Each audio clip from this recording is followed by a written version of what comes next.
na Manass na Chibanda na Manass na Chibanda. Muri yeZimbabwe kwaziwai makadi pasi rose kwese kwamuri ikoko. Tadzoka zvakare tine update maererano naMarvellous Machingauta. Nhasi ndinaye pano pamwe chete nagogo wake. Marvellous wakadini? Gogo waMarvellous makadini? Tiripo zvedu muzukuru makadini imi? Tinofara. Marvellous, vatariri vanoda kuziva kuti pavakaenda kuhospital zvakafamba sei kusvika muzuva ranhasi? Pavakaenda kuhospital ndakanotorwa semba paivhi pakasvimba. Ndobva yaenda kutestiwa, ndobva ndadischargwa. Ndakadischargwa iri Friday.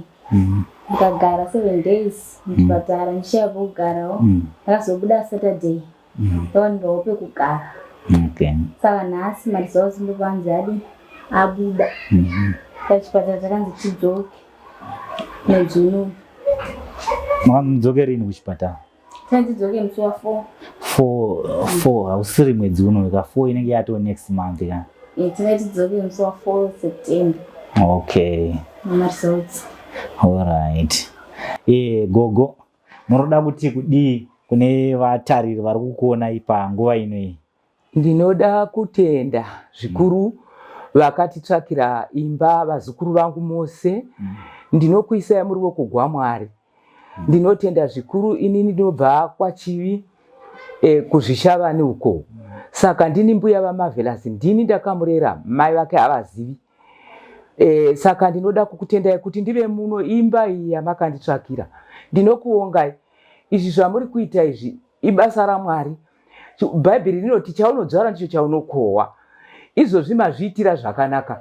Mangwana mukaonawo dambudziko, muchaona vanhu vachita hanya, ari Mwari unovati mukai. Saka ndinoda kukutendai vazukuru vangu mose, vanhukadzi navarume. Handigoni kutenda, asi Mwari ndiye uchakutendai. Ndinoti dei machengetegwa vana venyu nemhuri dzenyu dzose nehama dzenyu, kuti Mwari agokudzwa, imwe mugowana mufaro. Aiwa, tinotenda zvikuru sagogo. Marvellous, uruda kuti kudii kune vatariri vakakutarisa panguva inoyi? Vatariri ava ndivo vacho vakatipa mari kuti tikwanise kubhadharawo rendi nezvimwe zvatakutengeraiwo zvakaita semastovhu, mapoto.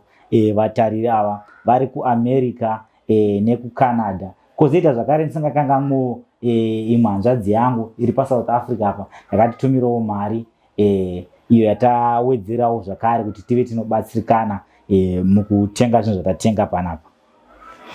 Ndinoda kungotendawo kune vese vagona kundibatsira ndichiti Mwari awedzere pavakatapudza. Aiwa, zvinokudzwa.